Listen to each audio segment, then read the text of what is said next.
प्रश्न दूरसंचार सेवा प्रदाताओं से जुड़ा हुआ प्रश्न है और दूरसंचार सेवाओं में एक सरकार का संचार सारथी ऐप को प्रीलोड की अनिवार्यता को लेकर एक आदेश कल देश के सामने आया है। उसके बाद मंत्री महोदय ने उस पर स्पष्टीकरण कुछ दिया है कि वो ऐप प्रीलोड किया जाएगा, लेकिन बाद में आप उसको डिसेबल कर सकते हैं, वो चॉइस यूजर्स को देने की आपका एक स्पष्टीकरण आया।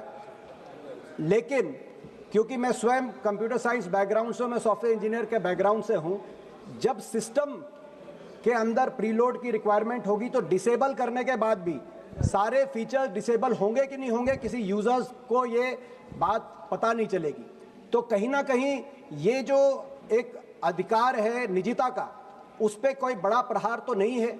कहीं ये जो स्नूपिंग के प्रश्न उठ रहे हैं पूरे देश में, इसको लेकर सिविल राइट्स एक्टिविस्ट से, कंप्यूटर साइंस एक्सपर्ट से, उनको लेकर मंत्री महोदय क्या कुछ कहना चाहेंगे?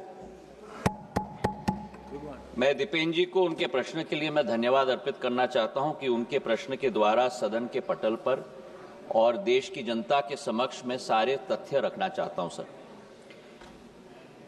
दूरसंचार का क्षेत्र एक बहुत बड़ा माध्यम है लोगों को विश्व के साथ जोड़ने का, और आज देश के अंदर हमारे 1 बिलियन यूजर्स हो चुके हैं सर। लेकिन जहां सकारात्मक उपयोग भी किया जाता है, ऐसे कई तत्व हैं जो इसका नकारात्मक उपयोग भी करते हैं, और सरकार का दायित्व तो होता है कि देश की जनता और हर नागरिक को उस नकारात्मक प्रयोगों से हम लोग और तत्वों के से हम लोग जोड़ पाएं और सुरक्षित रख पाएं। इसी सोच के साथ संचार साथी पोर्टल की हमने शुरुआत की थी सर 2023 में, और संचार साथी ऐप का प्रयोग हमने 2025 में हम लोग ने शुरुआत किया।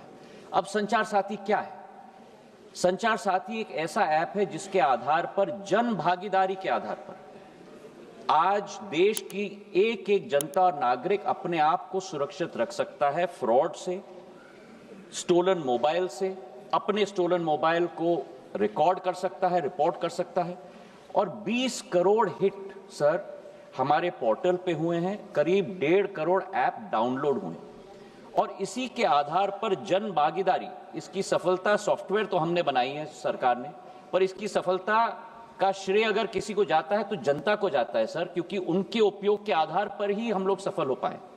और आज मैं रिकॉर्ड पे रखना चाहता हूं कि इस ऐप और पोर्टल के आधार पर 1.5 करोड़ मोबाइल कनेक्शन देश के अंदर डिस्कनेक्ट हुए हैं जो फ्रॉडुलेंट हैं, क्योंकि जनता ने रिपोर्ट किया है। करीब 26 लाख स्टोलन हैंडसेट हम लोग ने ट्रेस किए, 7 लाख स्टोलन हैंडसेट जो उपभोक्ता है उसे हमने वापस भी कर दिया है, और 41 लाख मोबाइल कनेक्शन डिस्कनेक्ट हुए हैं, 6 लाख फ्रॉड हम लोग ने ब्लॉक किए। इसी के आधार पर हम लोग ने ये कोशिश की कि हम लोग हर एक नागरिक को वो चॉइस दें, क्योंकि ऐप फोन पे है, इसका मतलब नहीं है कि वो ऑटोमेटिकली ऑपरेट हो जाएगा। जब तक मैं उपभोक्ता के रूप में उसमें रजिस्टर ना करूं, तब तक वो ऑपरेट नहीं होगा। और मैं उपभोक्ता के आधार पर, जैसे मेरे फोन पर सर ढेर सारे ऐप्स होते हैं, मैं उस ऐप को भी दबा के मैं डिलीट कर सकता हूं। तो ये लोकतंत्र में पूर्ण हक और अधिकार नागरिक का है सर।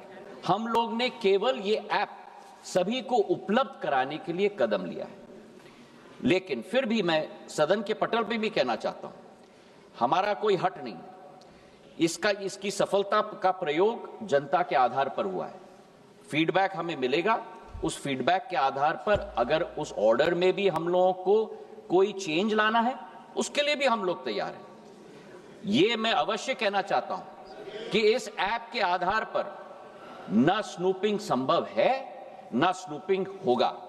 प्रधानमंत्री नरेंद्र मोदी जी की सरकार देश की जनता के हाथों में अधिकार देना चाहती है ताकि वे अपने आप को सुरक्षित रख पाए। बहुत बहुत धन्यवाद सर।